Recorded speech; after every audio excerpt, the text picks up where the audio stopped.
लक्ष्मीनारदमारम्भां नादयामुनमध्यमाम् अस्मदाचार्यपर्यन्तां वन्दे गुरुपरम्परां यदिराजाय विद्महे श्रीभाष्यकाराय धीमहि तन्नो रामानुजार्य प्रचोदयात् ஆழ்வார்கள் திருவடிகளே சரணம் எம்பெருமானார் திருவடிகளே சரணம் ஜீயர் திருவடிகளே சரணம் यो नित्यमच्युतपदाम्बुजयुग्मरुक्म व्यामोहगदस्ततितरानतुनाय मेने अस्मद्गुरोर्भगवतोऽस्य दयैकसिन्धो रामानुजस्य शरणं शरणं प्रपद्ये நீரார் கடலும் நிலமும் உழுதுண்டு ஏலாராலும் இளந்தலுமே குயிலந்தாய் சீரார் திருவேங்கட மாமலைமேயாராமுதே அடியேர் கருளாயே. எல்லாம் வல்ல ஏழுமலையான் பெருங்கருணையால் 4000 திவ்ய பிரபந்த பாசுர பதிவேற்றங்களின் வரிசையில் நிற்க 2675வது நாள் பாசுர பதிவேற்றம். நம்மாழ்வார் அருளிய திருவிருத்தம் என்கிற ஒரு 100 பாசுரங்கள் கொண்ட திருமொழியினுடைய 36வது பாசுரத்தை இன்றைக்கு நாம் சேவிக்க இருக்கிறோம். முதலிலே கடம்பியாச்சானருடைய தனியன் கருவிருத்த குறி நீத்த பின் காம கடுமொழி வீழ்ந்து ஒரு விருத்த புக்குழல் ஒரு வீர் உயிரின் பொருட்கட்கு ஒரு விருத்தம் பூதாமல் குறுகையர்கோன் உரைத்த திருவிருத்தத்து ஓரடி கற்று வீர் திருநாட்டகத்தே என்பதாகும்.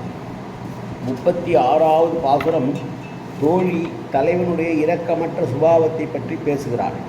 தலைவியானவள் எப்படியாவது தலைவனை சேர்ந்து விட வேண்டும் என்று துடித்து கொண்டிருக்க இரவு பொழுதானது மீண்டு கொண்டே செல்ல மிகவும் அவஸ்தைப்படுகிறவள் தலைவன்தான் வரவில்லை என்றாலும் கூட தலைவன் மார்பிலே அணிந்திருக்கிற துளசி மாலை தந்தால் கூட போதுமே, ஏன் இவ்வாறு கொடுமை செய்கிறான், மற்றவர்களுக்கெல்லாம் நீர்மை குணமுடையவன் என்று போற்றப்படுகிற இந்த தலைவன் என் விஷயத்தில் ஏன் என் தலைவி விஷயத்தில் இப்படி இருக்கிறான் என்று தலைவனுடைய பிரிவினால் வாடுகிற தலைவிக்கு தலைவன் செய்கிற கொடுமையாய் சொல்லுகிற பாசுரம். காரணம், இதே தலைவன்தான் முன்னொரு காலத்திலே ராமனாக பிறந்தபோது ஒரு பெண்ணுக்காக இலங்கை என்கிற மாநகரையே அழித்தவனாயிற்றே, அந்த நீர்மை இப்போது எங்கே போயிற்று என்று கேட்கிற பாசுரம். பாசுரத்தை சேவிப்போம். துழா நெடும் சூழ் இருள் என்று தம் தன் தார் அது பெயரா எழா நெடு ஊழி எழுத்த இக்காலத்தும் சங்கு இவளோ வழா நெடு துன்பத்துள் என்று இறங்கார் அம்மனோ இலங்கை குழா நெடு மாடம் இடித்த பிரானார் கொடுமைகளே.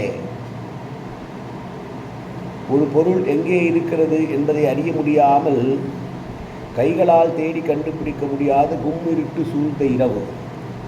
பிரிவு துயரால் வருந்துகிற தலைவிக்கு இந்த இருளானது மேலும் மேலும் துன்பத்தை தருவதோடு அல்லாமல் இரவு பொழுதானது நீடித்து கொண்டே போகிறதே, இது ஊழிக்காலம் போல ஒரு துன்பத்தை தருகிறதே என்று தலைவியுடைய வருத்தத்தை பற்றி சொல்லுகிறாள் தோழி.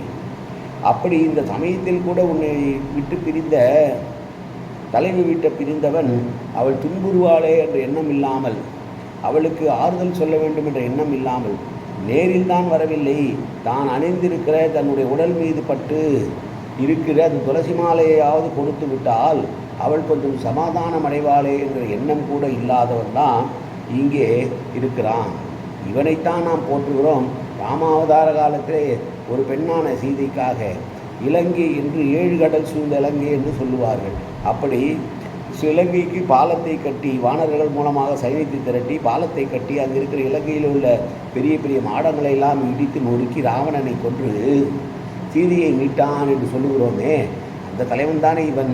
அங்கே சீதைக்கிட்டே இருந்த அந்த பரிவும் பாசமும் ஏன் இவளிடம் வரவில்லை? இவளுடைய துன்பத்தை போக்காமல் இப்படி கொடுமை செய்கிறானே, அவனுக்கா நீர்மையானவன் என்று பெயர்.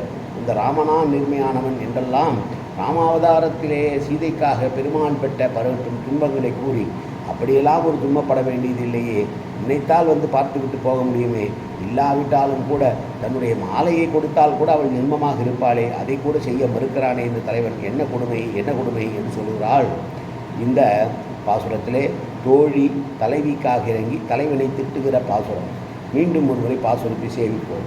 துழா நெடும் சூழ் இருள் என்று தம் தன் தார் அது பெயரா எழா நெடு ஊழி எழுந்த இக்காலத்தும் ஈங்கி இவளோ வழா நெடு துன்பத்துள் என்று இறங்கார் அம்மனோ. இலங்கை இலங்கை குழா நெடு மாடம் இடித்த பிரானார் கொடுமைகளே.